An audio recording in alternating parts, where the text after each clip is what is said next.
So, how did we get here?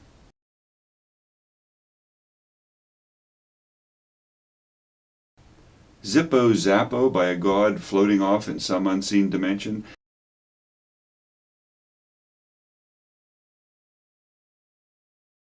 Or a long, long slog through time?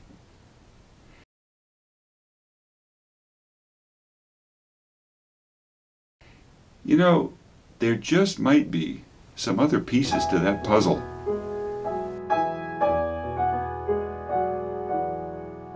The Essence of Reality explores how the psyche which you are creates the reality you encounter.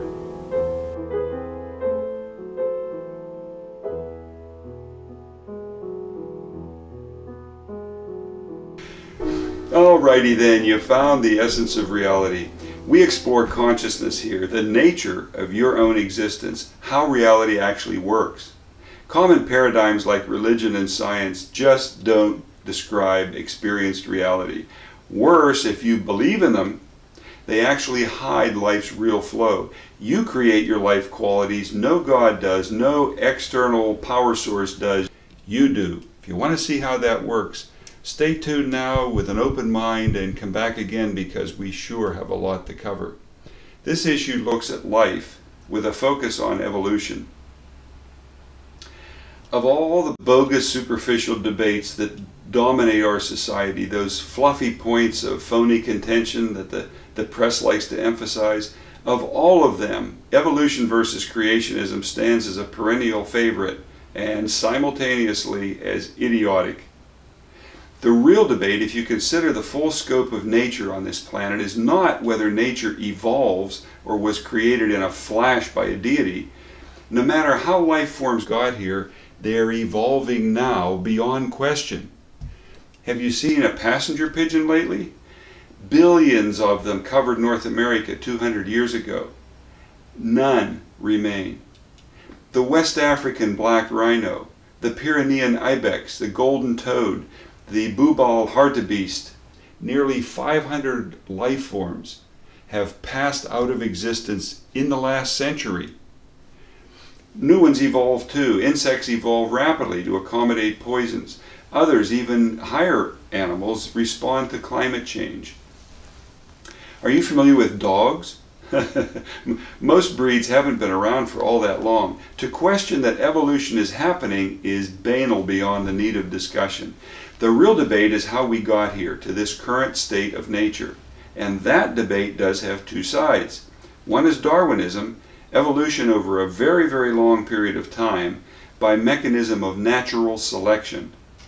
The other is that zap, a creator god brought everything into its phenomenally complex existence in one fell swoop at a fairly recent point in time. So the bogus debate, well, that can be dismissed quickly. Nature is evolving right now. Evolution exists. Aided by mankind itself, removal of habitat, availability of garbage, global warming, evolution is in process. It exists, whether or not some people care to consider it. The real debate, Darwin or God with a capital G, now that one is a bit more complex. If looked at clearly, without the bias of favored yet flawed beliefs to skew your understanding, you will see that, hey, surprise, they're both wrong. Tom Nehrer here, Exploring Consciousness. Insights here added to my website, my books, and, well, hundreds of talks I've given to open-minded groups. From a mystic experience years ago through my long inner journey, I've come to see the oneness of things. You're connected to life events and relationships, not separate and apart as science and religion imply. Aware of that connection, you can improve real life in all ways by finding and changing inner roots to outer problems. I call this clear awareness, bypassing beliefs to clearly see how life works. To get to that level of perception, one needs flush from one's mind a wide array of cultural notions, common truths, which really aren't true. The world looks considerably different when one does just that.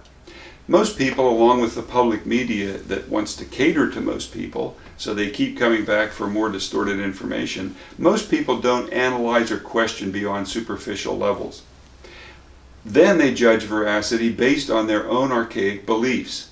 On that basis alone, the general public is doomed to wallow in misunderstanding and superficial nonsense.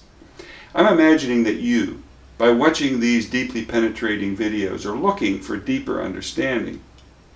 One cannot grasp the shortcoming to Darwinism based on the scientific paradigm, or the core flaw to creationism based on fundamentalist interpretations of the Bible, without some recognition of what's actually going on here in life.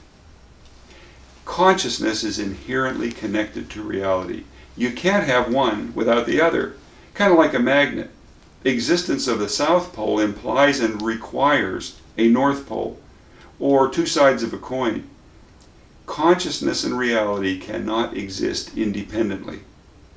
Indeed, consciousness always projects a reality about itself. You can see this in your own life most clearly. In the dream state, as well as waking existence, you find yourself embedded in a reality fused with meaning, highly symbolic in the sleep state, as the subconscious constructs dreams out of meaningful aspects of one's existence. Or look into near-death experiences. Disembodied consciousness that has left the body in a clinical death status also encounters a projected reality around it. To fully appreciate the oneness of consciousness and reality, it helps to bypass an array of religious tenets and scientific definitions, all of which interfere with your interpretation. Doing so, you'll notice that events and relationships that occur in your life unfold with meaning attached. Your emotional involvement is vital to life, such that happenings bring joy or pain, happiness or sorrow. No experienced event in life is significant outside its impact on you and or society in general. Consciousness and reality are connected. Peering deeper, you'll see that events and situations you encounter daily unfold in patterns, wherein joys and pains blend in twists and turns that repeat to impact you in specific ways. Much of what I illustrate in my books and here in these videos depicts the explicit connection you have with life. Outer issues are always rooted within. Once you detect the pattern, you can delve inward to discern the inner roots, specific inner mechanisms that correspond to outer issues. And when you change them, when you dispel inner negatives, the outer changes in response.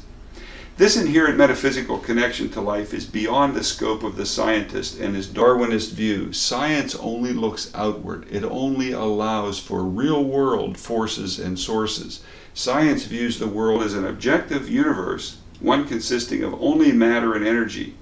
It simply can't regard the inner realm of consciousness as significant, less so as actually causal. So based on an incomplete picture, science attributes change in nature to a mechanism of conflict and competition. Hence, strength or cleverness of individuals within a species will assure their superiority within the scientific mind. That edge in competition appears to science as an advantage for reproducing to pass on those superior traits. Thus, survival of the fittest, Darwinism. Christianity, on the other hand, can consider metaphysical connections. Its paradigm does indeed allow for intangible forces as creative. But based on ancient primitive notions, Christianity drastically reduces the importance of the individual, the self, like you, for example. Creative power to Christianity must come from elsewhere. Based on age-old fantasies, creative force is projected outward to an imagined God. Just as our long-distant ancestors attributed all causality to gods. So here you go. Scientists and religionists, both ignoring a reality that functions all around them, conceptualize mechanisms that fit into their limited view. Then they debate the conclusion on and on, seeing the fallacy in each other's ideas, but unable to perceive the limitation, each of them, to their own structured thinking. Earth's life forms evolve all the time, but they do so with a complex, interwoven responsiveness of the outer to inner propensities. I should clarify that, or try to. You may well hold beliefs and attributions of expertise that would inhibit acceptance of my description. Plowing through them is what this series is all about.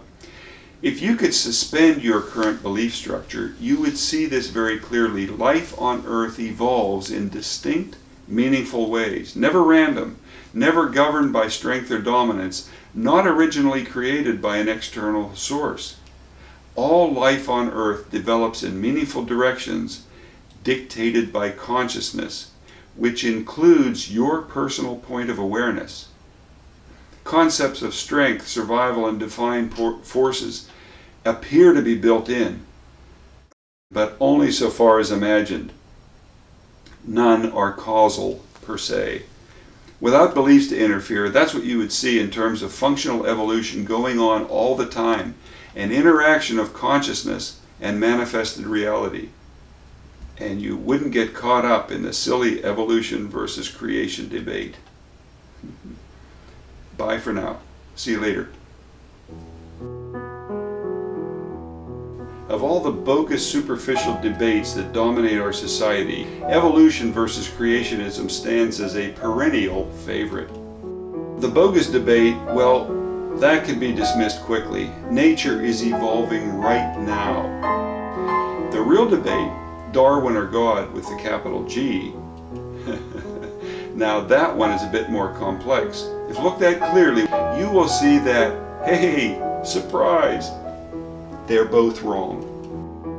One cannot grasp the shortcoming to Darwinism or the core flaw to creationism without some recognition of what's actually going on here in life. To fully appreciate the oneness of consciousness and reality, it helps to bypass an array of religious tenets and scientific definitions, all of which interfere with your interpretation. Then when you dispel inner negatives, the outer changes in response. This inherent metaphysical connection to life is beyond the scope of the scientist and his Darwinist view. Creative power to Christianity must come from elsewhere. Based on age-old fantasies, creative force is projected outward to an imagined God. Scientists and religionists, both ignoring a reality that functions all around them, conceptualize mechanisms that fit into their limited view. Earth's life forms evolve all the time, but they do so with a complex, interwoven responsiveness of the outer to inner propensities. If you could suspend your current belief structure, you would see this very clearly. Life on Earth evolves in distinct, meaningful ways, never random, never governed by strength or dominance, not originally created by an external source.